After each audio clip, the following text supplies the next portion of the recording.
Relationship is the most important thing on the planet. I keep saying that because it is. First, our relationship with God, and then our relationship with our family, and of course our relationship with one another. That's why Jesus said, love the Lord your God with all your heart, your soul, your mind, your strength, and to love your neighbor as yourself. So that's what we're talking about in these sessions, is how to have a healthy relationship and maybe managing some of the curveballs that come along with relationship as a whole. I have Parker here with me. What's up, guys?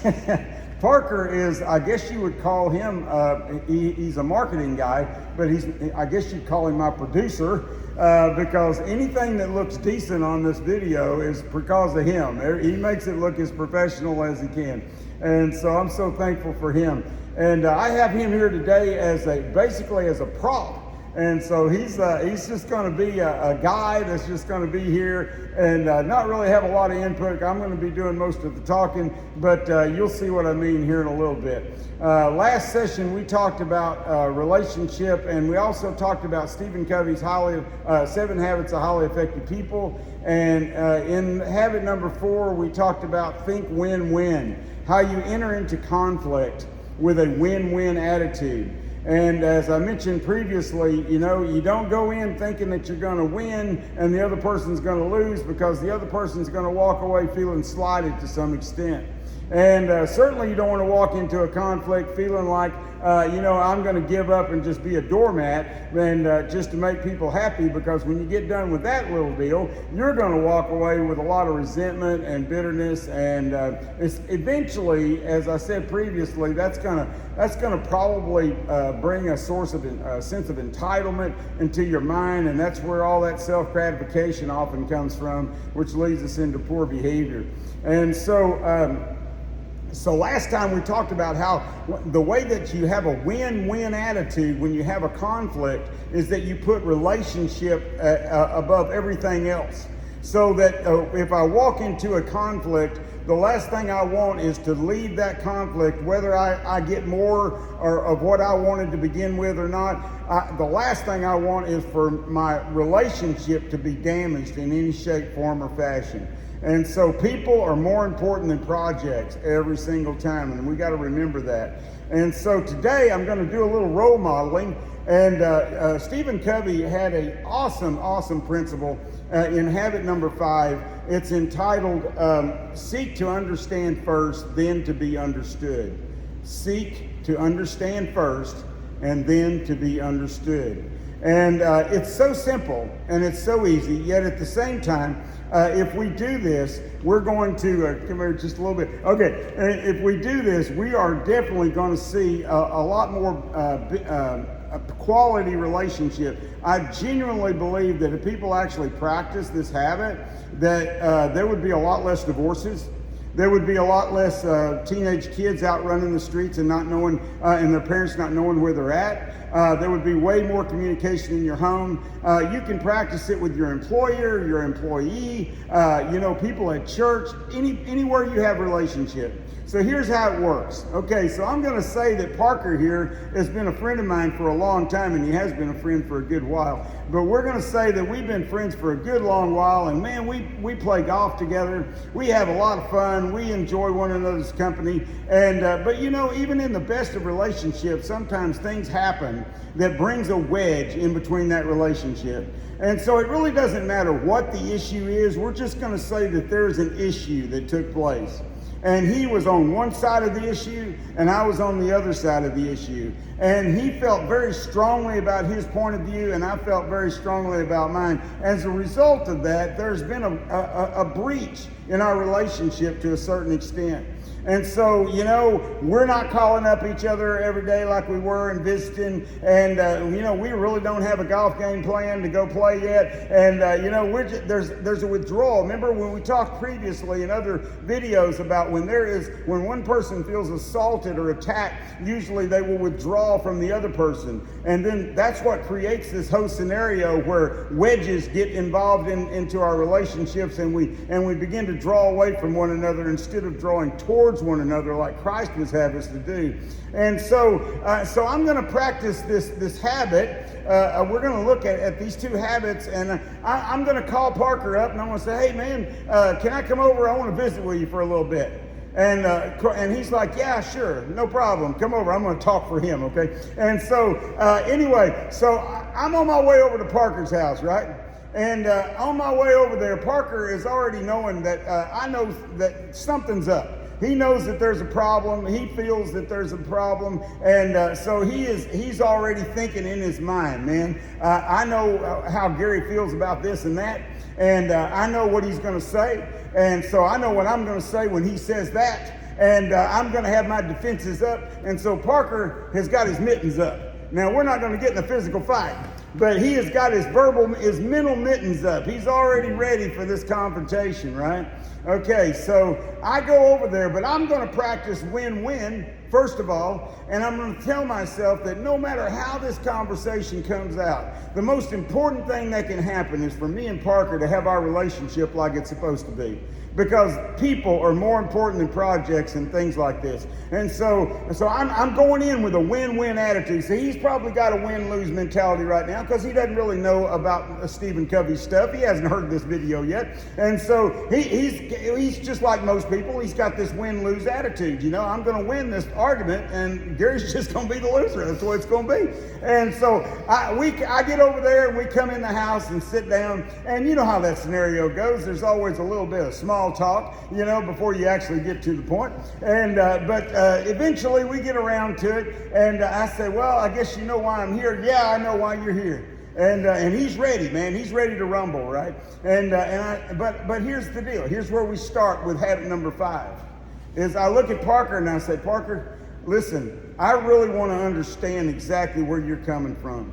I know that we don't see eye to eye on this issue, but I really want to understand what's going on with you. And I want you to explain it to me as best as you can. Don't worry about getting in a hurry. I've got all the time in the world because it's important for me to really hear your heart and to know where your mind's at.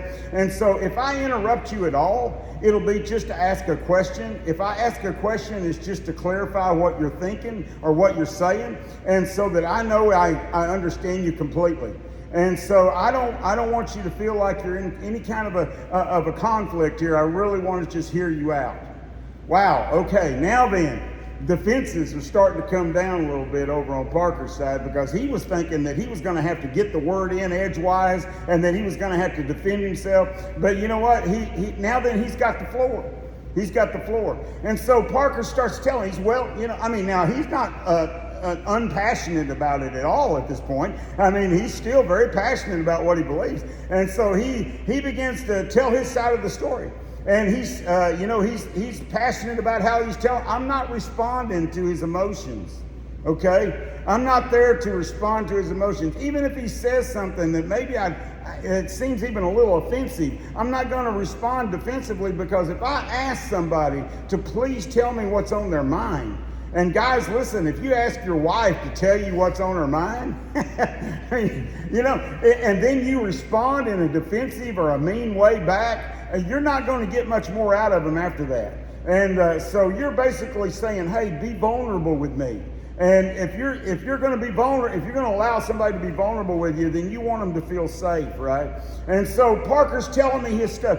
I ask him, maybe I stop and I say, hey, now wait a minute. Are you saying such and such? Yeah, that's what I'm saying. You know, he's still got a little passion going on. That's okay, man. I just want to understand where he's coming from. And so like while he's talking to me, I'm looking at him eye to eye. I'm not looking around. You ever talk to people where you can tell they're just waiting for you to shut up so you can say something? And that's not what I'm doing. I'm trying my very dead level best to connect with him on a level that's deep and understanding. And so I'm nodding my head. I'm asking questions. I'm listening, and I'm just hearing him out. You know what? By the time he gets done telling me his side of the story, there's a lot of emotions that's been expelled from him, because he has had the opportunity to truly say what's on his mind, and he didn't have any interruptions. He didn't have any worries about having to defend himself. And so he's feeling pretty relaxed by the time we get to the end of the conversation, even though I haven't even said anything yet. And so now then, he looks and appears as though he's done. And so I asked him, Parker, is that all you have to say? Are you sure that's everything, right? Yeah, that's pretty much everything. Yeah, that's the way I feel about it. Okay, great. Well, you know what? I'm not going to have to ask Parker or tell him that it's my turn to talk now. You know why? Because I've already modeled it. He felt respected, and while I was listening to him, in the back of his brain somewhere back there was something registering that's saying, man, this guy's actually listening to me. He actually cares about what I have to say. He really does want to know what's going on with me. And so like he is going to reflect that respect back to me because I showed him that and it felt good. And so, like, I don't have to tell him now, I want you to listen to me. I want you to make eye contact. I don't want you to interrupt. I don't have to do any of those things because he already has been the recipient of that, and he appreciates the value of it. When I get done, guess what? While I'm talking to him, you know what he's doing? He's listening. He's nodding his head. He's asking questions. You know, by the time we get done with this thing, we may have been a long ways apart from each other as far as the issue is concerned. But here's the deal. We may not even solve that issue. It's not even a big deal. Because here's why. Because in the process of us doing this, we have a message has been presented that said, hey man, you are more important to me than this stupid issue.